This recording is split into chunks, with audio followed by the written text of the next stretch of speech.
çok kıymetli konuklar, Yörük derneklerimizin çok kıymetli başkanları, yöneticileri, mensupları,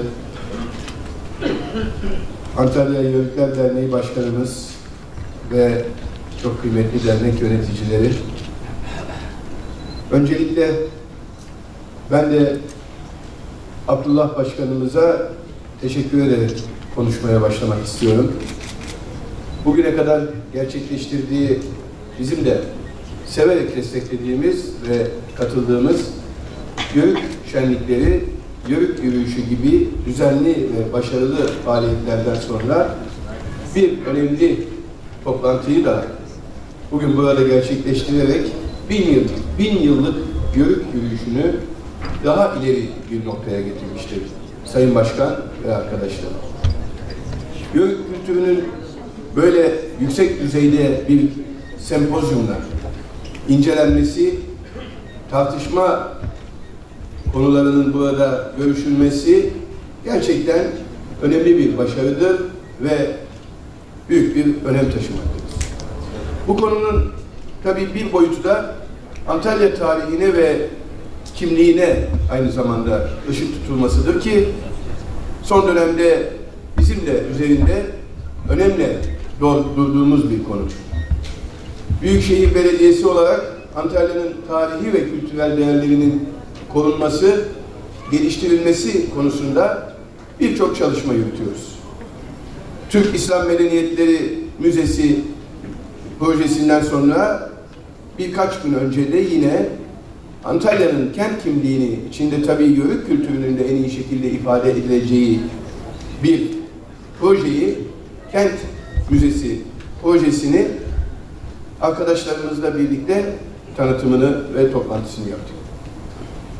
Geçen yıl Manavgat'ta Cemalettin Seydi Camii, Külliye ve Türbe projesinin temel atma törenindeydik ve oradaki çalışmaları da tabii en kalbi bir şekilde destekliyoruz.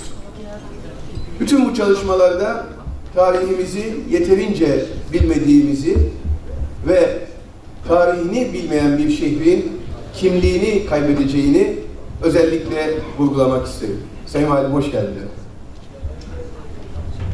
Maalesef tabii bu aynı zamanda çok ciddi bir risk ve sorun. Bu sebeple Yörük ve Türkmen tarihinin ve kültürünün çalışılması az önce de ifade ettiğim gibi aslında Antalya'nın kimliğinin ve geleceğinin de çalışılması demektir. Tabii ki esasen bu konu sadece bir Antalya meselesi de değildir. Yörük ve Türkmen tarihi, kültürü, Türkiye tarihi ve kimliğinin temel taşıdır. Yüzyıllar boyunca iskana mecbur tutulmuş, Balkanlara gönderilmiş, Trabzon'a, Diyarbakır'a, Şam'a, Kıbrıs'a gönderilmiş, oralarda yerleşmiş fakat bugün Yörük ve Türkmen kökenini bilmeyen yüz binlerce insanın bu kimliğini unutmuş olması, unutmakta olması ve bugün bunun söyleniyor olması elbette ki bunun en iyi şekilde öğrenilmesi gereği Türkiye'nin, Türklüğün büyük bir meselesidir, davasıdır ve davası olmalıdır.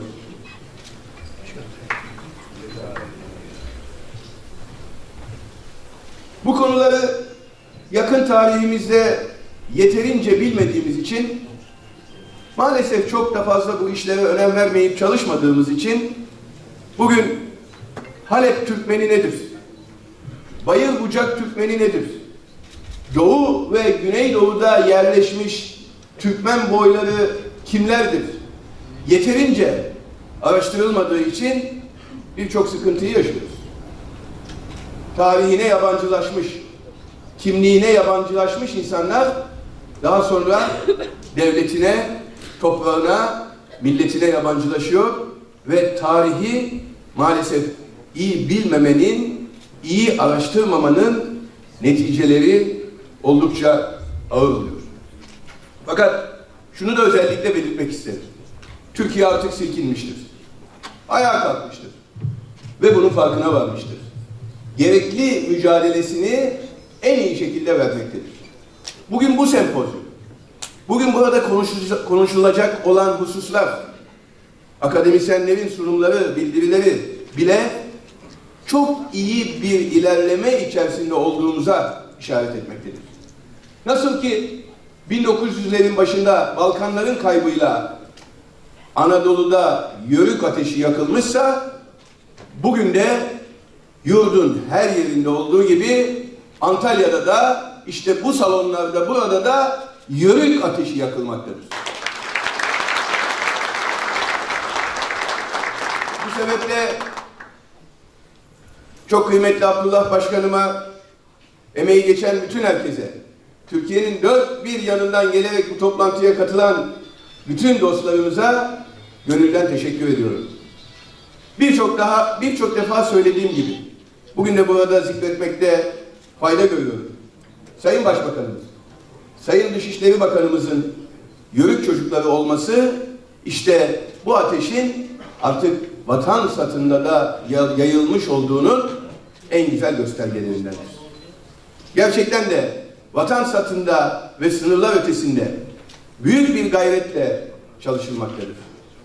Türk İşbirliği ve Koordinasyon Ajansı, TİKA, 1992'de Orta Asya ülkelerine dönük olarak kuruldu ama 2000'li yılların başında birkaç ülkede ofisi bulunan TİKA bugün 48 ülkede 50 ofis ile faaliyettedir ve Türkiye 3,5 milyar dolar civarında kalkınma yardımıyla bu konuda dünyada ilk sıradadır. Bu bile bizim bazen unuttuğumuz ama işte böyle toplantılarda hatırlamamız gereken büyük bir güç demektir. Ve bu gayretin sonuçları gelecekte daha iyi anlaşılacaktır. Çok kıymetli konuklar, geçen yıl Antalya'da az önce de Abdullah Başkanımızın ifade ettiği gibi 1. Yörük Yürüyüşü'nü, Uluslararası Yörük Festivali'ni başlattık. Bugün de zannediyorum birincisi Yörük Türkmen Sempozyumunu başlatıyoruz.